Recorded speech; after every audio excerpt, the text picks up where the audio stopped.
ಕ್ಷೇತ್ರದ ಜನ ಬದಲಾವಣೆಯನ್ನು ಬಯಸಿದ್ದಾರೆ.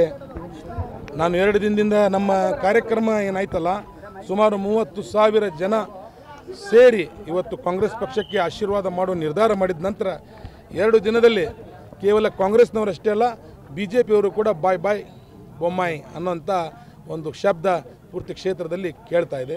ಅದು ಇವತ್ತು ಎಲ್ಲ ಮತಗಟ್ಟೆಗಳಲ್ಲಿ ಕಾಣಿಸ್ತಾ ಇದೆ ಅನ್ನೋಂಥ ವಿಚಾರವನ್ನು ಈ ಸಂದರ್ಭದಲ್ಲಿ ನಾನು ಹೇಳಲಿಕ್ಕೆ ಬಯಸ್ತೇನೆ. ಅಲ್ಲ, ಬೊಮ್ಮಾಯಿ ಸಾಹೇಬರು ಏನು ಬೇಕಾದ ಆರೋಪ ಮಾಡ್ತಾರೆ.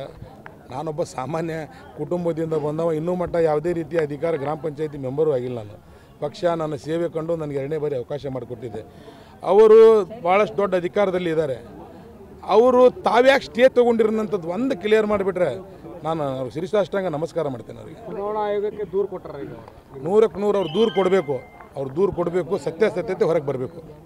ನನ್ನ ಮೇಲೆ ಇದ್ದಂಥ ಪ್ರಕರಣ 2018ರಲ್ಲಿ ಹೈಕೋರ್ಟಿಂದ ಸ್ಕ್ವಾಶ್ ಆಗಿದೆ. ಅದು ಸಾಮಾನ್ಯ ಪ್ರಕರಣ ರೀ. ಬೊಮ್ಮಾಯಿ ಸಾಹೇಬರ ಆಶೀರ್ವಾದದಿಂದ ಆಗಿದ್ದು. ಅದು ಮಾನ್ಯ ಉಚ್ಚ ನ್ಯಾಯಾಲಯದ ಆಶೀರ್ವಾದದಿಂದ ತೆಗೆದೋಗಿದೆ. 100ಕ್ಕೆ 100 ಈ ವರ್ಷ ಬದಲಾವಣೆ 100ಕ್ಕೆ 100 ಆಗುತ್ತೆ. ಈ ಬದಲಾವಣೆ ಕೇವಲ ಕಾಂಗ್ರೆಸ್ನವರಲ್ಲ, BJPಯವರು ಕೂಡ ಬಯಸ್ತಾ ಇದ್ದಾರೆ. ಇನ್ನೂ ಭಾಳ ಮಂದಿ ಬಯಸಾಕೈತಾರೆ. ದಯವಿಟ್ಟು ಈಗ ಹೇಳೋದಲ್ಲ, ಅವರಿಗೆಲ್ಲ ನಾನು ಚುನಾವಣೆ ಪ್ರಕ್ರಿಯೆ ಮುಗಿದ ಮೇಲೆ ಅವರಿಗೆಲ್ಲ ನಾನು ಧನ್ಯವಾದ ಅರ್ಪಿಸ್ತೀನಿ. ಉಪಚುನಾವಣೆ ನಮ್ಮ ಶಿಗ್ಗಾಂವ್ ಕ್ಷೇತ್ರಕ್ಕೆ ಬಂದಿದೆ. ಪ್ರಜಾಪ್ರಭುತ್ವದ ಹಬ್ಬ ಇದು. ನಾನು ಶಿಗ್ಗಾಂವ್ ಸಾನೂರು ಕ್ಷೇತ್ರದ ಎಲ್ಲ ಮತದಾರ ಬಾಂಧವರಲ್ಲಿ ತಾಯಿಯಂದರಲ್ಲಿ ಯುವಕರಲ್ಲಿ ಪ್ರಾರ್ಥನೆ ಮಾಡ್ತೇನೆ, ಕಡ್ಡಾಯವಾಗಿ ಮತದಾನ ಮಾಡಬೇಕು, ಹಕ್ಕನ್ನು ಚಲಾಯಿಸಬೇಕು. ಈ ದೇಶದ ಸಂವಿಧಾನವಾಗಿ ಈ ಒಂದು ಸಾಮಾಜಿಕ ನ್ಯಾಯಕ್ಕಾಗಿ ಬಡವರ ಕಾಂಗ್ರೆಸ್ ಪಕ್ಷಕ್ಕೆ ಮತದಾನ ಮಾಡಬೇಕು ನಾನು ಪ್ರಾರ್ಥನೆ ಮಾಡ್ತೇನೆ. ಅದ್ರ ಜೊತೆಗೆ ವಿಶೇಷವಾಗಿ ಕಡ್ಡಾಯವಾಗಿ ಮತದಾನ ಮಾಡಿ, ನಿಮ್ಮ ಹಕ್ಕನ್ನು ಚಲಾಯಿಸಿ. ನಿಮ್ಮ ಜನಪ್ರತಿನಿಧಿ ಹೇಗಿರಬೇಕು ಅನ್ನೋದು ನೀವೇ ತೀರ್ಮಾನ ಮಾಡಿರಿ. ನಾನೊಬ್ಬ ಕಾಂಗ್ರೆಸ್ ಪಕ್ಷದ ಕಾರ್ಯಕರ್ತನಾಗಿ ನಮ್ಮ ಪಕ್ಷಕ್ಕೆ ಮತದಾನ ಮಾಡಿ ಅಂತೀನಿ. ಸನ್ಮಾನ್ಯ ಸಿದ್ದರಾಮಯ್ಯ ಸಾಹೇಬರಿಗೆ ಶಕ್ತಿ ನೀಡಿ ಅಂತೀನಿ. ಆದರೆ ಆ ಹಕ್ಕನ್ನು ನೀವು ಚಲಾಯಿಸ್ಬೋದು. ನಿಮ್ಮ ಮನಸ್ಸಿನಲ್ಲಿ ಏನಿದೆ ಆ ಹಕ್ಕು ಚಲಾಯಿಸಿ. ಆದರೆ ಮತದಾನದಿಂದ ದೂರ ಮತದಾನವನ್ನು ಕಡ್ಡಾಯವಾಗಿ ಮಾಡಿ. ಹೇಗಿದೆ ಸರ್ ವಾತಾವರಣ? ಕಾಂಗ್ರೆಸ್ ಪರವಾಗಿದೆ. ಸಾಮಾಜಿಕ ನ್ಯಾಯ ಕೊಟ್ಟಿರ್ತಕ್ಕಂಥ ಸಿದ್ದರಾಮಯ್ಯ ಸಾಹೇಬರ ನಾಯಕತ್ವ ಪರವಾಗಿದೆ. ನಮ್ಮ ಅಭ್ಯರ್ಥಿ ಯಾಸೀರ್ ಖಾನ್ ಗೆಲುವು ಖಚಿತ, BJPಗೆ ಸೋಲು. ಬೊಮ್ಮಾಯಿ 3 ಬಾರಿ ಸ್ಪರ್ಧೆ ಮಾಡಿದ್ರು. ಈ ಬಾರಿ 3 ಬಾರಿ ಭಾಳ ಕಡಿಮೆ ಅಂತಲೇ ಸೋತಿದ್ದೀನಿ. ಭಾಳ ಹೋರಾಟ ಮಾಡಿದ್ದೀನಿ, ನಾನು ಕೋಟಿ ಕೊಟ್ಟಿದ್ದೀನಿ. ಆದರೆ ಈ 2023 ಪ್ರಾರಂಭದಲ್ಲೂ ಕೂಡ ಸಾಮಾನ್ಯ ಮತದಾರರ ಭಾಳ ಒಂದು ರೀತಿಯಲ್ಲಿ ಬಹಿರಂಗವಾಗಿಯೇ ವ್ಯಕ್ತಪಡಿಸಿದ್ದಾರೆ.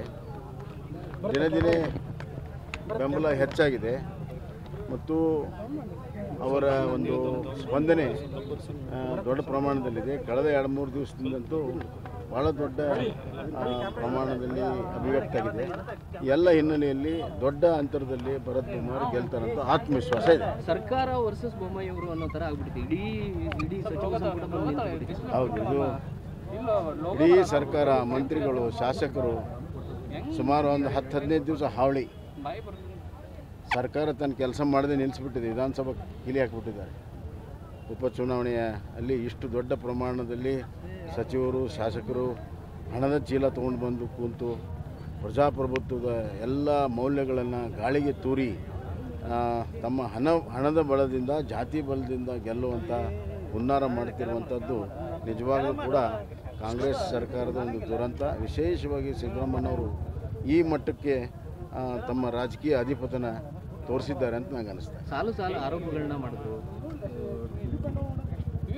ಯಾವ ಆರೋಪಗಳು ಸತ್ಯ ಇಲ್ಲ, ಅದರಿಂದ ಜನ ಯಾವುದನ್ನು ಒಪ್ಪಿಲ್ಲ. 23ನೇ ತಾರೀಕು ಭಾಳ ಸ್ಪಷ್ಟವಾಗ್ತದೆ. ಜನ ಕಾಂಗ್ರೆಸ್ಸನ್ನು ಸೋಲಿಸೋ ಮುಖಾಂತರ ಅದಕ್ಕೆಲ್ಲದಕ್ಕೂ ಉತ್ತರ ಕೊಡ್ತಾರೆ. ಸರ್, ಕಾಂಗ್ರೆಸ್ ಅಭ್ಯರ್ಥಿಯ ಒಂದು ರೌಡಿ ಶೀಟರ್ದು ಅದು ಏನಿದೆ ಸರ್, ಅದನ್ನು ಎಲ್ಲೋ ಒಂದು ಕಡೆ ತಿರುಚುವಂಥ ಪ್ರಯತ್ನ ಮಾತಾಡ್ತಾರೆ ನೋಡಿ. ಈಗ ಮಾಧ್ಯಮದರ ಮುಂದೆ ವಿದೌಟ್ ಎನಿ ಪ್ರೊವೊಕೇಶನ್, ನಿಮ್ಮ ಪ್ರಚೋದನೆ ಇಲ್ಲದೆ ಅವರೇ ಹೇಳಿದರು ರೌಡಿ ಶೀಟರ್ಗಳಿದ್ದಾರೆ ಅಂತ ವರದಿ ಕೊಡುವಾಗ ಅವರೇ ಹೇಳಿದರು. ಆವಾಗ ಕ್ಯಾಂಡಿಡೇಟ್ ಹೆಸರು ಕೇಳಿದಾಗ ಇದೆ ಅಂತಂದರು. ಮ್ಯಾನ್ಯುವಲ್ ಪ್ರಕಾರ ನಾವು ಮುಚ್ಚಿಲ್ಲ ಅಂತಂದರು. ಮುಂದಿನ ಕ್ರಮ ತಗೊಳ್ತೀವಿ. ಅಷ್ಟೇ ಅಲ್ಲ, ಅವರೇನು ಹೇಳಿದ್ರು, ಅದರಲ್ಲಿ ಇದೆ ಅಂದರೆ ಇನ್ನೂ ಕೆಲವು ಕೇಸ್ಗಳಿದೆ ಅನ್ನೋಂಥ ರೀತಿಯಲ್ಲಿ ಅವರೆಲ್ಲ ಹೇಳಿದರು. ಒಂದು 2-3 ತಾಸಲ್ಲಿ ಉಲ್ಟಾ ಹೊಡೆದ್ರು. ಮತ್ತು ಅದು ಸ್ಪಷ್ಟೀಕರಣಕ್ಕೆ SP ಸೈನ್ ಇಲ್ಲ. ಬರೀ ಟೈಪ್ ಮಾಡಿ ಕಳಿಸಿದ್ದಾರೆ. ಈ ಥರ ಪೊಲೀಸ್ ಇಲಾಖೆ ಸರ್ಕಾರ ನಡೆಸ್ತಾ ಇದೆ. ಇದೊಂದು ರೀತಿಯಲ್ಲಿ ಕಾಂಗ್ರೆಸ್ ಪಕ್ಷದ ಅಡಿಯಾಳಾಗಿ ಇಡೀ ಹೋಮ್ ಡಿಪಾರ್ಟ್ಮೆಂಟ್ ಕೆಲಸ ಮಾಡಿ. ಈಗ ತಾವು ಕಂಪ್ಲೇಂಟ್ ಮಾಡಿದೆ ಚುನಾವಣೆ ಆಗಿ ಕಂಪ್ಲೇಂಟ್ ಮಾಡಿದೆ. ಇದ್ರ ಬಗ್ಗೆ ವೆರಿಫೈ ಮಾಡಬೇಕು ಮತ್ತು ಎಂಕ್ವೈರಿ ಮಾಡಬೇಕು ಅಂತ ನಾವು ಕಂಪ್ಲೇಂಟ್ ಮಾಡಿದ್ವಿ. ಸರ್, ಈ ಚುನಾವಣೆ ಸಂದರ್ಭದಲ್ಲಿ ತುಷ್ಟೀಕರಣ ಎಲ್ಲೊಂದು ಕಡೆ ಹೆಚ್ಚಾಯಿತು ಅಂತ ಖಂಡಿತ ಕಾಂಗ್ರೆಸ್ಗೆ ಸೋಲಿನ ಭಯ ಇದೆ. ತಮ್ಮ ವೋಟ್ ಬ್ಯಾಂಕನ್ನು ಗಟ್ಟಿಗೊಳಿಸೋ ಸಲುವಾಗಿ ಇವತ್ತು ತುಷ್ಟೀಕರಣ ಅವ್ರು ನಿರಂತರವಾಗಿ ಮಾಡಿಕೊಂಡೇ ಬಂದಿದ್ದಾರೆ. ಅದರಲ್ಲಿ ಅವ್ರ ನಂಬಿಕೆ ಇದೆ. ಅಂದರೆ ಅವ್ರು ಏನು ಪ್ರಮಾಣಾಚ ತೊಗೊಂಡಿದ್ದಾರೆ, ರಾಗ ದ್ವೇಷ ಇಲ್ಲದೆ ಮಾಡ್ತೀವಿ ಅಂತ ಅದನ್ನು ಮರ್ತು ಬಿಟ್ಟಿದ್ದಾರೆ. ಇಲ್ಲಿ ವೋಟಿಂಗ್ ಐ ಡಿ ಸಿಕ್ಕ ನಂತರ ಶಿಗ್ಗಾಂವ್ ಕ್ಷೇತ್ರದಲ್ಲೇ ಮಾಡ್ಕೊಂಡು ಬಂದಿದ್ದೀನಿ. ಆ ಸಂದರ್ಭದಲ್ಲಿ ತಂದೆಯವರು ಅಭ್ಯರ್ಥಿಯಾಗಿದ್ದರು. ಈ ಬಾರಿ ನಾನು ಅಭ್ಯರ್ಥಿಯಾಗಿದ್ದೀನಿ. ಕೊನೆಯ ಕ್ಷಣದಲ್ಲಿ ಕಣ್ಣೀರು ಹಾಕಿದಂಥ ವಿಡಿಯೋ ವೈರಲ್ ಆಗ್ತಾ ಇದೆ ಸರ್, ಏನು ಸರ್ ಅದು ವಿಡಿಯೋ? ಅದು ನೋಡಿ, ಅದು ಹಳೆ ಪಾಡ್ಕಾಸ್ಟಲ್ಲಿ ಎಲೆಕ್ಷನ್ ಸಂದರ್ಭದಲ್ಲಿ ಏನೇನು ಮಿಸ್ ಮಾಡ್ತೀರಿ ಅಂತ. ನಾನು ನನ್ನ ಮಗನ ಮಿಸ್ ಮಾಡ್ತಾಯಿದ್ದೀನಿ. ಅವ್ನಿಗಿರೋದು 1 ವರ್ಷ. ನನ್ನ ಮಗನಿಗೆ, ನನ್ನ ಮಗ 1 ವರ್ಷ ನಾನು ಅವನ ಜೊತೆ ಹೆಚ್ಚಿನ ಸಮಯ ಕಳಿಬೇಕಾಗಿತ್ತು. ದಿನ ಅವನ ಫೋಟೋ, ರಾತ್ರಿ ಎಷ್ಟೇ ಲೇಟ್ ಆದ್ರೂ ಅವ್ನ ಫೋಟೋ ನೋಡಿ, ಅವ್ನ ವಿಡಿಯೋ ನೋಡಿ ನಾನು ಮಲಗೋದು. ಅದರ ಸಂಬಂಧ ಆಗಿರುವಂಥ ಒಂದು ಪಾಡ್ಕಾಸ್ಟ್ ಇಂಟರ್ವ್ಯೂ. ಬಟ್ ಅಲ್ಲ, ಒಂದೇನೋ ಒಂದು ಸೋಲಿನ ಭೀತಿಯಿಂದ ಈ ರೀತಿ ಫ್ಯಾಮಿಲಿ ಯಾವ ರೀತಿ ಮಾಡಿದ್ರೆ ನೀವು ಅದೇ ಥರ ಕಣ್ಣೀರು ಆಗ್ತಾ ಇದ್ದೀರ ಅನ್ನೋ ಒಂದು ಟ್ರೋಲ್ ಆಗ್ತಾ ಇದೆ ಸರ್. ನೋಡ್ರಿ, ಎಲ್ಲರಿಗೂ ಗೊತ್ತಿದೆ. ಅದು ಇಂಟರ್ವ್ಯೂ ಪೂರ ನೋಡಿದ್ರೆ ತಮ್ಮೆಲ್ಲರಿಗೂ ಗೊತ್ತಾಗುತ್ತೆ. ಸರ್, ಇನ್ನು ತಮ್ಮ ಒಂದು ಸೋಲಿಗಾಗಿ ಇಡೀ ಸರ್ಕಾರ ಬಂದ್ಬಿಡ್ತಿತ್ತು.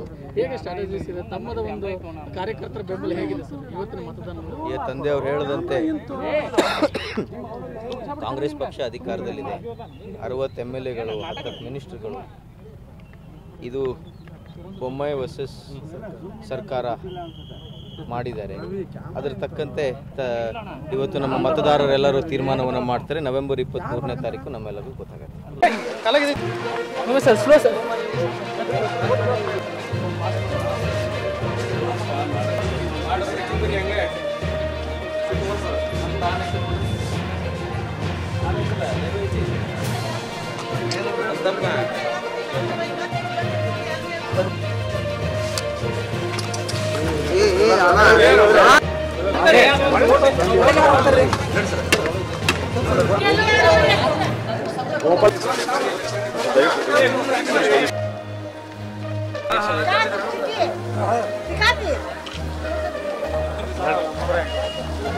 ಮೊಬೈಲ್ ಇದ್ರೆ ಕೊಟ್ಟವ್ರು ಹಿಂದೆ